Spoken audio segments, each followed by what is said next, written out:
अशा अखंड आवर्ती दशांश अपूर्णांक संख्येचं आपल्याला P/Q या रूपामध्ये मांडणी करायची आहे. म्हणजे दिलेली जी दशांश अपूर्णांक असणार आहे तो अखंड आवर्तीमध्ये असणार आहे. लक्षात येते?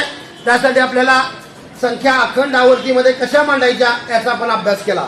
बघा या ठिकाणी पहिलं उदाहरण घेऊ आपण 0.6 आवर्ती.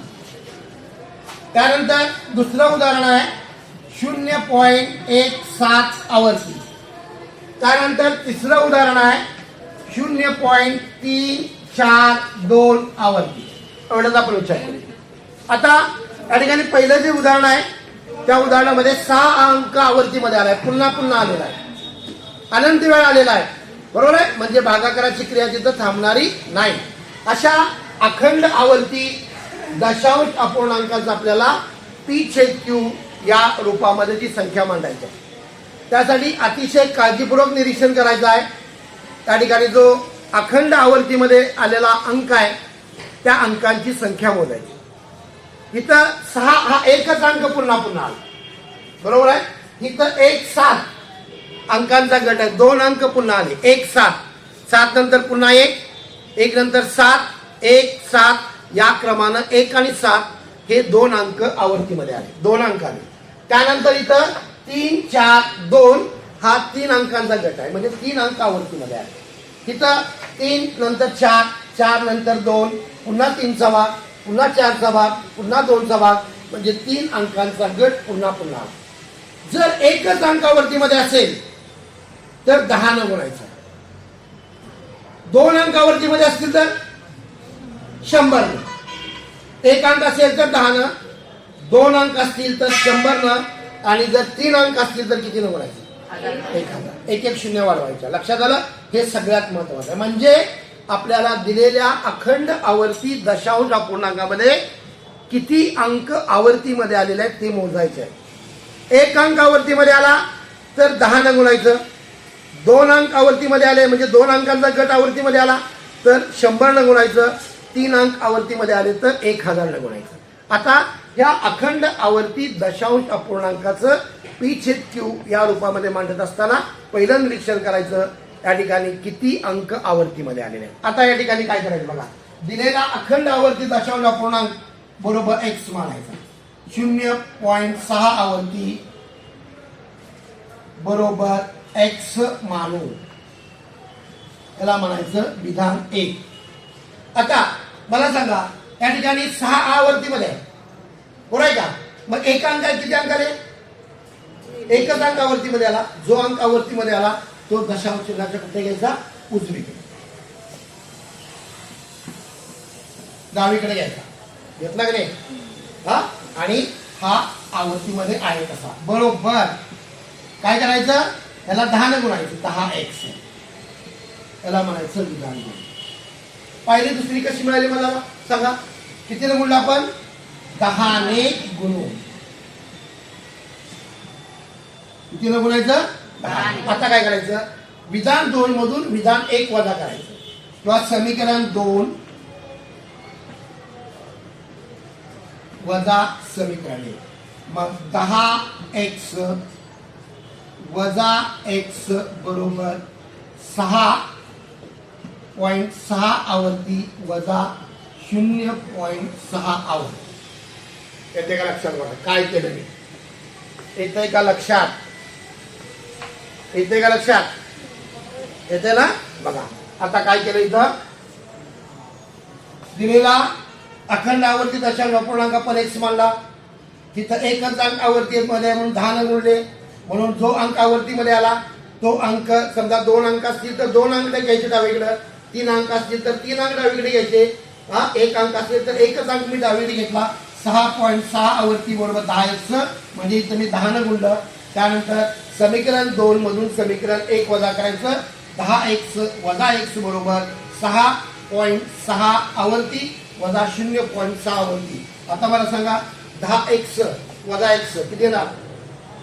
10x मधनं x वजा करायचे. 10 मध्ये 1 वजा करा. 9x. 9x बरोबर. आता बघा इथं चूक होण्याची शक्यता कुठे आहे बघा. इथं लिहूया 6.6 आवर्ती वजा 0.6 आवर्ती. या 6 वजा 6 किती आलं? आणि हे 6 किती आलं? 6 आलं. 6.0 दशांश नंतर 0 किती आलं तर सोडून द्यायचा. हा ही वजाबाकी संपली. समजली का बघा? 6.6 वरती वजा 0.6 वरती. या 6 मधून 6 गेले, 0 आले. 6 मध्ये 0 मिळवले किंवा वजा केले तर काही बदल होत नाही. हा नियम आपण अभ्यास केलाय. म्हणजे 6 मध्ये जर 0 वजा केले तर 6 येणार आहे. म्हणजे 6.0. एक लक्षात ठेवायचं, जर एक अंकावरती मध्ये आला तर इथं 9 घ्यायला पाहिजे. 2 अंकावरती मध्ये आले तर 99 येणार. 3 अंकावरती मध्ये आले तर किती येणार? 999.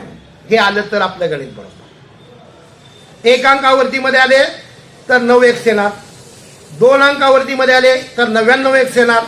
3 अंकावरती मध्ये आले तर 999x येणार. आता इथं 9x, 9 आणि x मध्ये गुणाकाराची क्रिया आहे. मला 9चं पक्षांतर करायचं आहे.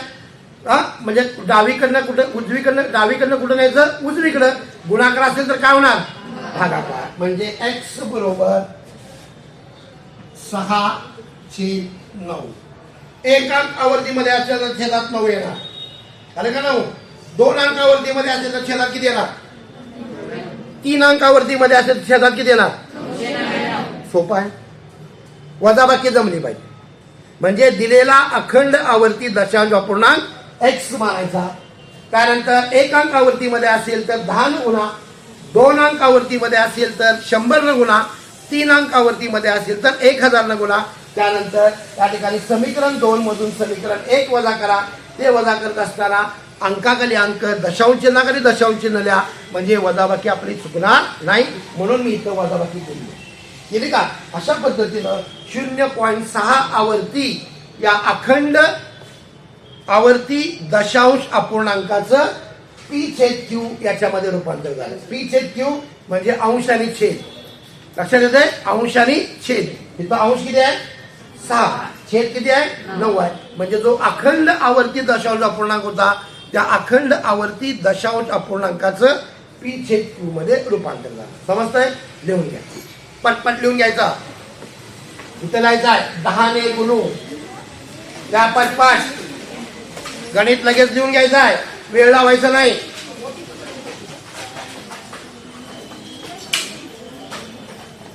पटपट लिहायचा. ही वजाबाकी पण लिहून घ्या. बोलायचं बोलणं बंद रे. कुंभार तुझी सवय गेली नाही अजून.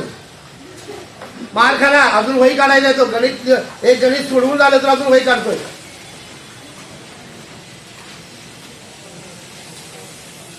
पटपट लिहा. समीकरण 1, समीकरण 2 नंबर द्यायचे. समीकरण 2 मधून समीकरण 1 वजा करायचा आहे. लक्षात घ्या. समीकरण 2 मधून समीकरण 1 वजा करायचा आहे. वजाबाकी करताना व्यवस्थित निरीक्षण करून काळजीपूर्वक वजाबाकी करायची आहे.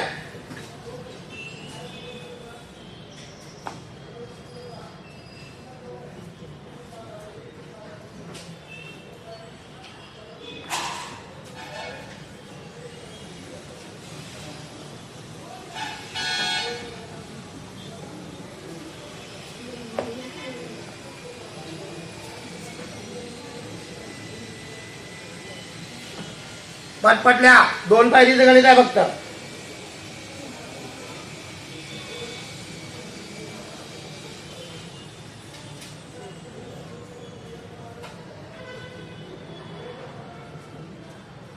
एकदा समजलं की वर बघायची गरज पण नाही.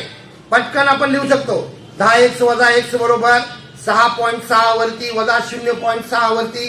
लगेच त्याच्या पुढे उभी रेष मारायची आणि वजाबाकी लगेच तिथं करायची. ही वजाबाकी आहे की नाही तिथं केलेली. तुम्ही या बाजूला करा म्हणजे तुमच्या लक्षात येईल.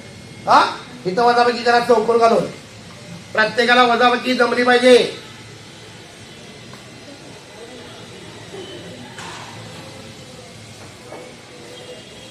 झालं का लिहून? अच्छा तुमच्या वेगाने एक सुद्धा गणित होणार नाही तासाला. पटपट सोडवायचं आहे.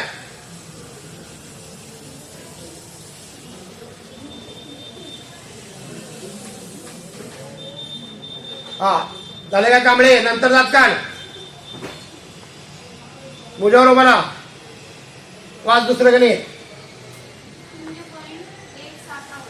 0.17 आवर्ती. किती अंक आवर्तीमध्ये आहेत? 2 अंकांचा गट आवर्तीमध्ये आहे. सगळ्यांना समजलं? किती अंक आवर्तीमध्ये आहे? 2. बसा. आता मला सांगा, पहिल्यांदा दिलेला अखंड आवर्ती दशांश अपूर्णांक बरोबर काय म्हणायचं? एक्स म्हणायचं. लिहा 0.17 आवर्ती बरोबर एक्स मानू. हा, आता 2 अंक आवर्तीमध्ये आहेत. गावडे उभा राहा. किती न बोलायचं? बघा लक्षच नसते आणि दात काढायला एवढं माहिती आहे. उभा राहता उभे. 1 अंक असेल तर 10 न, 2 अंक असतील तर काय एवढे अवघड आहे काय गावडे? आल्या 100 ने गुणू. 100 ने गुणून म्हणून काय होणार? 2 अंकांचा गट कुठे येणार? दशांशाच्या डावी. 17.17 आवर्ती बरोबर 100 एक्स. याला म्हणायचं 1, याला म्हणायचं 2. लक्षात येतं? आता समीकरण किती मधून किती वजा करायचे? समीकरण 2 मधून 1. लिहा समीकरण 2 वजा 1.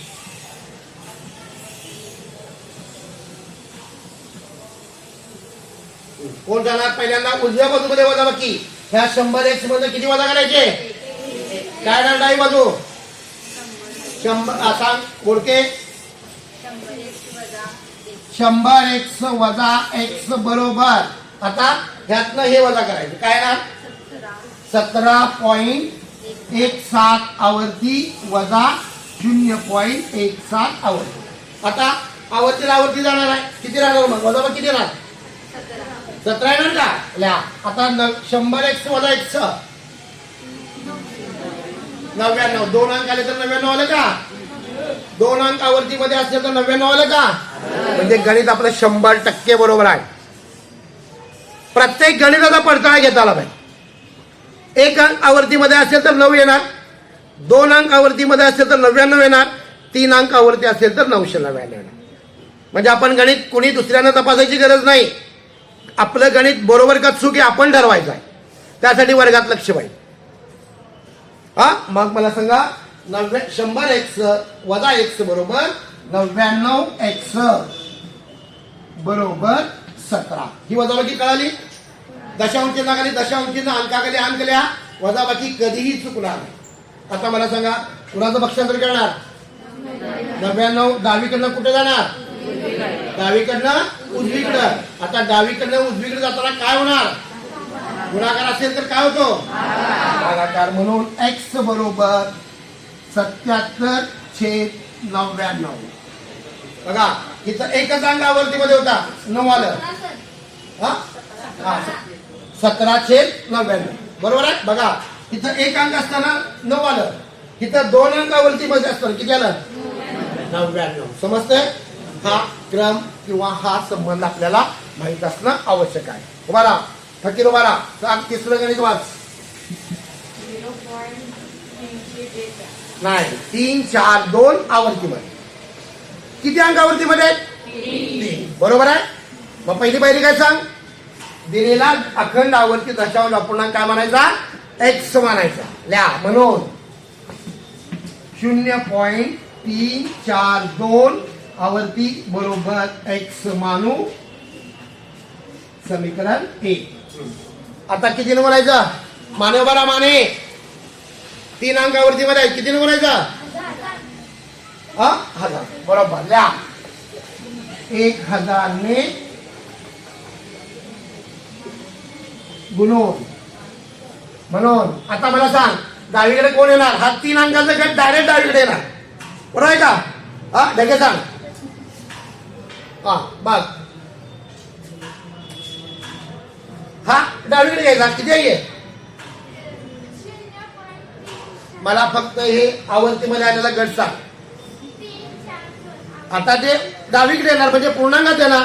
म्हणजे 342 म्हणायचं. त्याला किती म्हणायचं? 342.342 आवर्तीमध्ये किंवा आवर्ती 342. बघा 342.342 आवर्ती बरोबर 1000 x याला म्हणायचं समीकरण 2. प्रत्येकाला समीकरण 2 मिळालेलं समजलं का? 10 न 100 न 1000 न गुणल्यानंतर तो आवर्ती गट काय करायचा? डाव्या बाजूला घ्यायचा. दशांश चिन्हात आहे तसा. 1 असेल तर 1 घ्या, 2 अंक आवर्तीमध्ये असेल तर 2 अंक घ्या, 3 अंक आवर्तीमध्ये असेल तर 3 अंक घ्या. इथं 3 अंक आवर्तीमध्ये आहेत म्हणून तिन्हीच्या तिन्ही अंकांचा गट मी काय केला? दशांश चिन्हाच्या डावीकडे घेतला. आता कशात काय वजा करायचा? समीकरण 2 मधून समीकरण 1 लिहा. समीकरण 2 वजा समीकरण 1. 1000 x वजा x बरोबर 342.342 आवर्ती वजा 0.342 आवर्ती.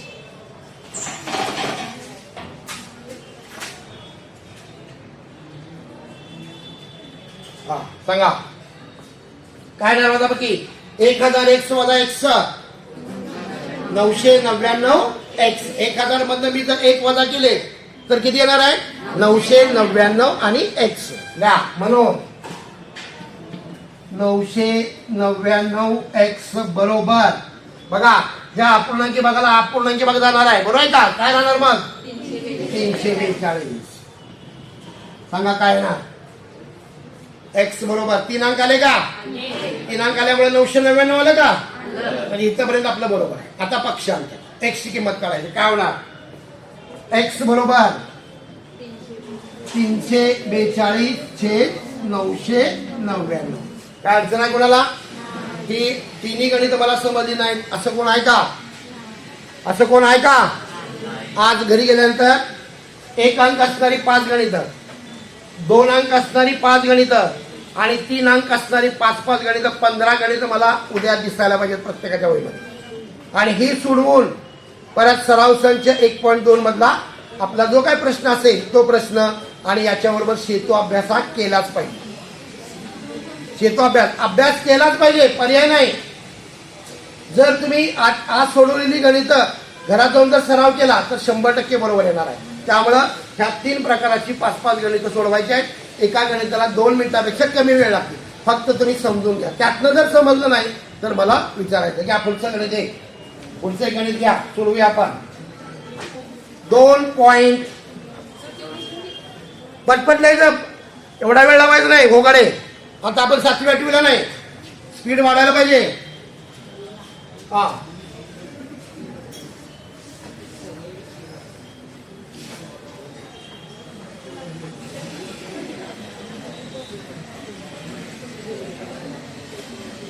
आल्या 2.514 आवर्ती.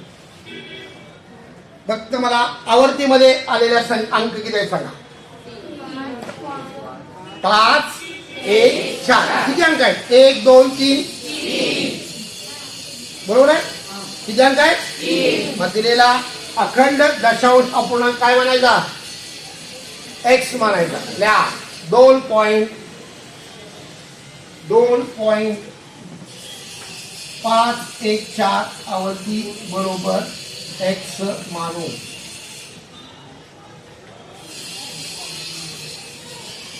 किती अंक आहेत? किती म्हणायचं? 3 अंक असतील तर किती ना? 1000 ने गुणू.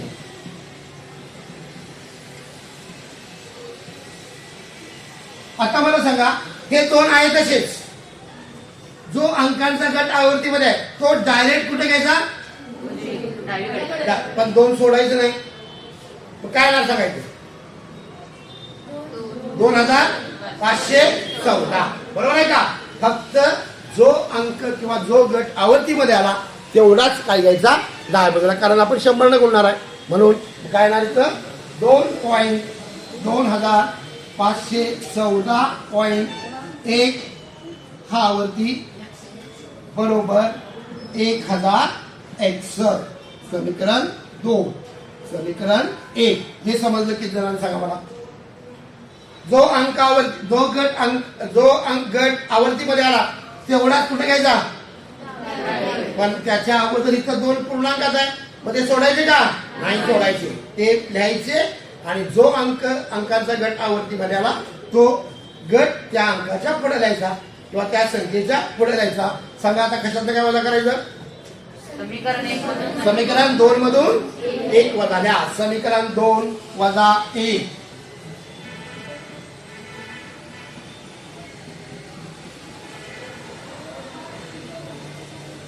1000x वजा x बरोबर 2514.514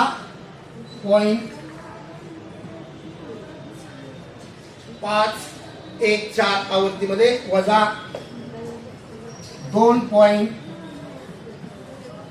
आता तुमची उजव्या बाजूला जागा शिल्लक आहे ना, हा अंक लिहून घ्या पहिल्यांदा. लिहा असा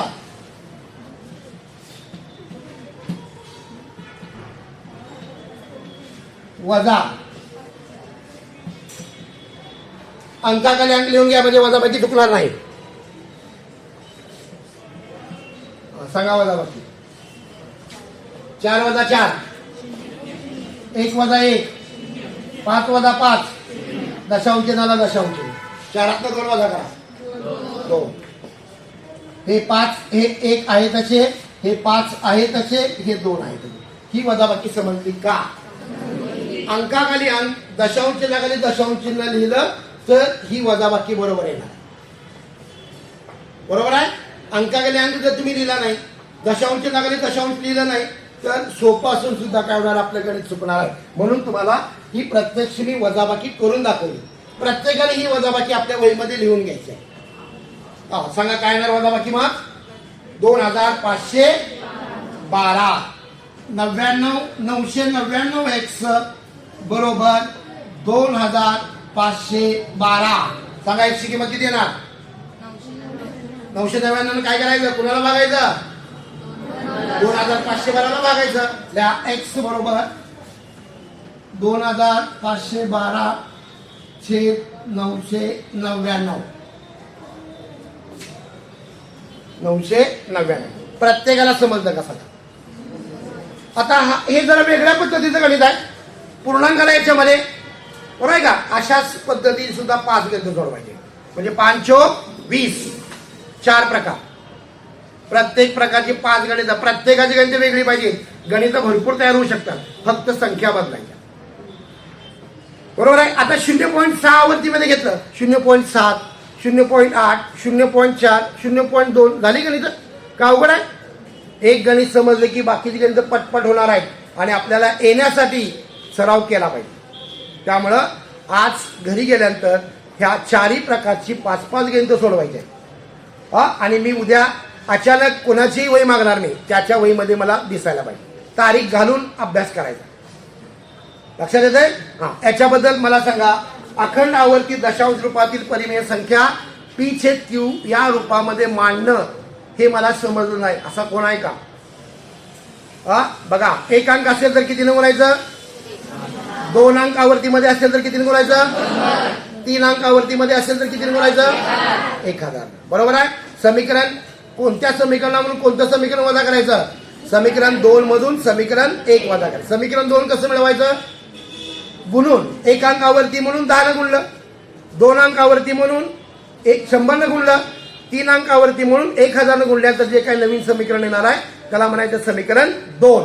आणि त्या समीकरण 2 मधून समीकरण 1 वजा करा म्हणजे आपल्याला गणित सोडवता येणार आहे. वजाबाकी अतिशय काळजीपूर्वक करायची आहे. त्यासाठी अंकाखाली अंक लिहून घ्या. गणित कधीही चुकणार नाही. यायला पाहिजे. आता 9वीला पण बेरीज वजाबाकी गुणाकार गणितातल्या 4ही क्रिया यायलाच पाहिजे. लक्षात येत आहे? ठीक आहे.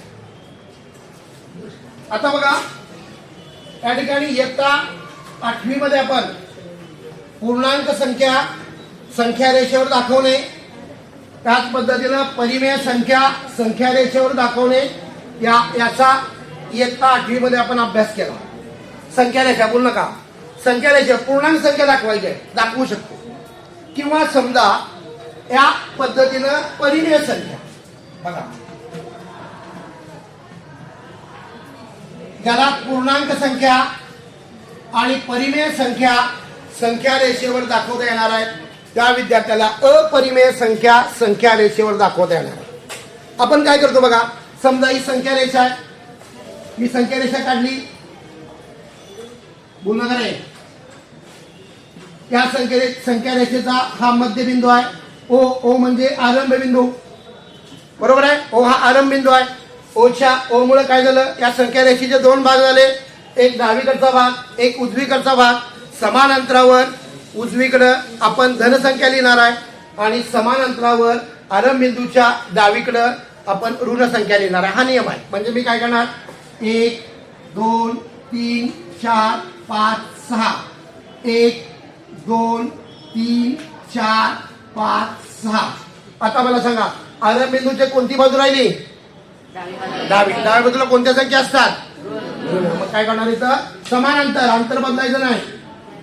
ऋण 1 ऋण 2 ऋण 3 ऋण 4 आणि इथं ऋण 5. ह्या पूर्णांक संख्या आपण या अशा पद्धतीने संख्या रेषेवर दाखवू शकतो. त्यानंतर इयत्ता 8वी मध्ये आपण अभ्यास केला. समजा मला 1/2 3/2 5/2 7/2 आणि 9/2 ह्या संख्या या परिमेय संख्या आहेत. दात काढून चौले मार खाणार. ह्या परिमेय संख्या आहेत आणि ह्या परिमेय संख्या आपण संख्या रेषेवर दाखवण्याचा अभ्यास इयत्ता 8वी मध्ये केला. जर अशा पद्धतीच्या परिमेय संख्या असतील तर त्या प्रत्येकाचा छेद बघायचा. किती छेद आहे तर प्रत्येकाचा छेद 2 आहे. म्हणजे आपण काय केलं, प्रत्येक एकक भागाचे समान 2 भाग केले, बरोबर आहे का. प्रत्येक एकक भागाचे छेदस्थाना इतके प्रत्येक एकक भागाचे समान भाग केले. म्हणजे जर मला 1/2 3/2 5/2 ह्या परिमेय संख्या या संख्या रेषेवर दाखवायच्या असतील तर मला प्रत्येक वेळी 0 ते 1 छेद समान 2 भाग, 1 ते 2 मध्ये समान 2 भाग, त्यानंतर 2 ते 3 मध्ये समान 2 भाग. म्हणजे त्या परिमेय संख्येच्या छेदस्थानी असणाऱ्या अंका इतके प्रत्येक एकक भागाचे समान भाग करायचे, बरोबर आहे. आता उदाहरण, तर पुढचं उदाहरण घेऊया आपण. 1/3 2/3 4/3 5/3 ह्या परिमेय संख्या मला दाखवायच्या आहे.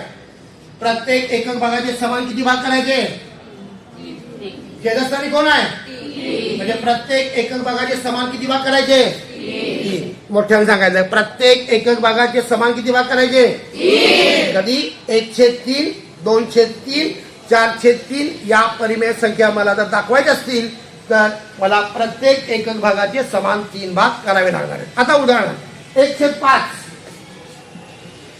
2/5 3/5 4/5 किती समान भाग करणार, प्रत्येक एकक भागाचे समान 5 भाग करून या परिमेय संख्या मी संख्या रेषेवर दाखवू शकतो. काय अवघड नाही. पूर्णांक संख्या दाखवायचं का अवघड नाही, परिमेय संख्या दाखवायचं का अवघड नाही. परिमेय संख्येचं निरीक्षण करायचं, त्या परिमेय संख्येच्या छेदस्थानी किती आहे बघायचं. छेदस्थानी 2 असेल तर प्रत्येक एकक भागाचे समान 2 भाग करा. छेदस्थानी 3 असेल तर प्रत्येक एकक भागाचे समान 3 भाग करा. छेदस्थानी 5 असेल तर प्रत्येक एकक भागाचे समान 5 भाग करा. आणि मग क्रमानं ह्या परिमेय संख्या आपण संख्या रेषेवर दाखवू शकतो. याचा सगळा आपण अभ्यास इयत्ता 8वी मध्ये केलेला आहे. आता काय करायचं आहे बघा, अपरिमेय संख्या संख्या रेषेवर दाखवायच्या. उदाहरणार्थ वर्गमुळात 2 वर्गमुळात 3 अपरिमेय संख्या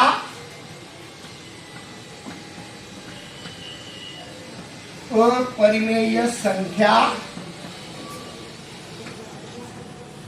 संख्या रेषेवर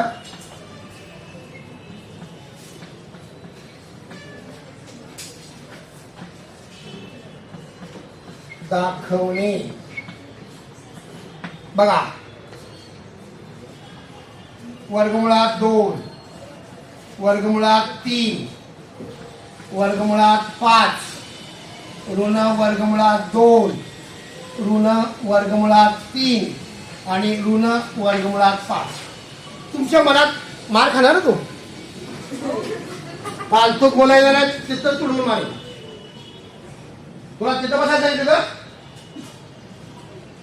पालका उद्या तासाला बसायचं आहे पालकाला. मला घरात सांग का चालू आहे तिथनं पहिले म्हणजे शेवटचे म्हणजे लिहिता लाज वाटायला पाहिजे. मी आता पुस्तक उघडायचं आहे तुम्हाला बघा. त्या ठिकाणी वर्गमुळात 2, वर्गमुळात 3, वर्गमुळात 5, ऋण वर्गमुळात 2, ऋण वर्गमुळात 3, ऋण वर्गमुळात 5 ह्या अपरिमेय संख्या आहेत. कशा संख्या त्या अपरिमेय संख्या आहेत. आता परिमेय संख्या आणि अपरिमेय संख्या ओळखायला पाहिजे आपल्याला. येता 8वी मध्ये आपण परिमेय संख्या आणि अपरिमेय संख्येचा अभ्यास केला. जी संख्या अखंड आवर्तीमध्ये नसते म्हणजे कोणताही अंक कसा पण येणार आवर्तीमध्ये आहे पण अखंड आहे पण आवर्तीमध्ये नसणार, बरोबर आहे का. म्हणजे या संख्येचं जर आपण वर्गमूळ काढलं तर ते वर्गमूळ पूर्ण संख्या असणार नाही. आता तुमच्या मनामध्ये प्रश्न आला पाहिजे होता वर्गमुळात 1 मी लिहिलेलं नाही, वर्गमुळात 4 लिहिलेलं नाही, लिहिलंय का सांगा. वर्गमुळात 1 लिहिलं, 1चं वर्गमूळ 1चं वर्गमूळ 1 आहे. 4चं वर्गमूळ 2, 4चं वर्गमूळ 2, 9चं वर्गमूळ 3, 16चं वर्गमूळ 4, 25चं वर्गमूळ ह्या परिमेय संख्या आहे, बरोबर आहे. आता ह्या अपरिमेय संख्या आपल्याला संख्या रेषेवर दाखवायच्या आहे. म्हणजे या संख्येचं जर आपण वर्गमूळ काढलं तर ते पूर्ण संख्या असणार नाही किंवा जी आपल्याला उत्तर मिळणार आहे ते उत्तर अखंड आवर्तीत नसणार. कसं नसणार अखंड आवर्तीत नसणार, बरोबर आहे का. अखंड असणार आहे आवर्तीमध्ये फक्त नसणार आहे कारण इथं येणारे जे अंक आहेत ते अंक कोणत्याही क्रमानं कसंही येणार, बरोबर आहे का. त्याला काय म्हणायचं अखंड आवर्तीत नसणाऱ्या संख्या. त्या सगळ्या संख्या कशा आहेत अपरिमेय.